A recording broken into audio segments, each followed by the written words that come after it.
Chapter 14 The Bauhaus The Evolution of an Idea 1919 to 32 from the book Modern Architecture by Kenneth Frampton. The evolution of the Bauhaus, a revolutionary art school in Germany, from its establishment in 1919 to its eventually closure in 1933. The chapter goes through the school's history, its key players, and the ideological conflicts that shaped its development. The chapter begins by exploring the historical context of the Bauhaus founding. In the late 19th and early 20th century, there was a growing movement to reform applied art education in Germany. This movement led to the establishment of several schools and workshops, including the Dresdner Werkstatt, a medium-sized furniture manufacturing business, in 1898. In the Graduate School of Arts and Craft in Weimar, Germany, that operated from 1908 to 1950.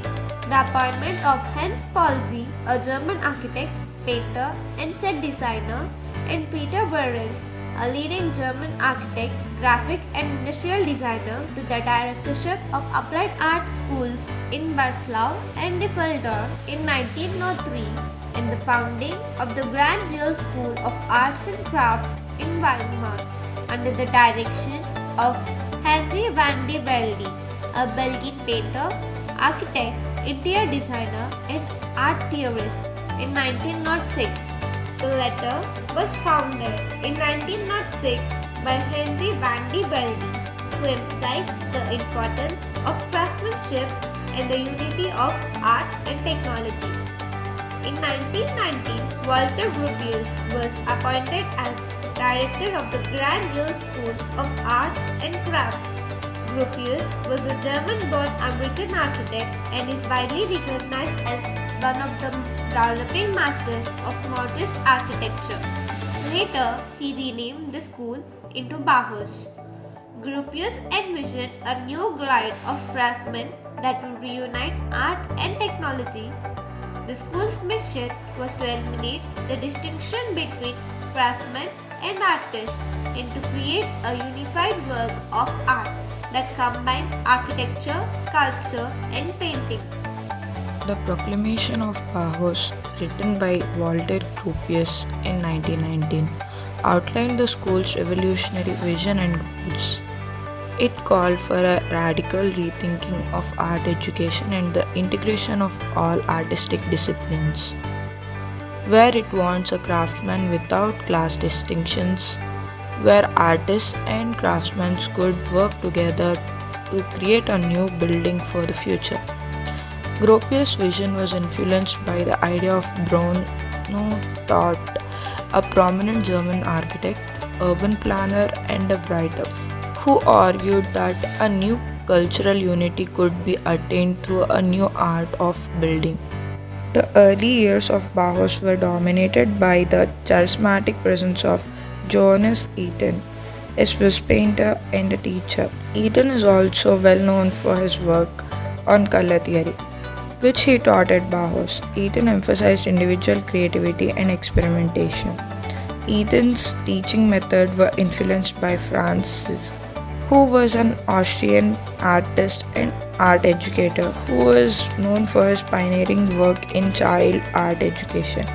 France's unique system for instructions, which stimulated individual creativity through the making of collages of different materials and textures. Eton's foundation course, mandatory for all the first year students, aimed to release individual creativity and enable each student to access their own particular ability. However, the growing division between Gropius and Itten was exacerbated by the appearance of two powerful personalities, Theo van Doesburg, a Dutch style artist, and Vasily Kandinsky, a Russian painter.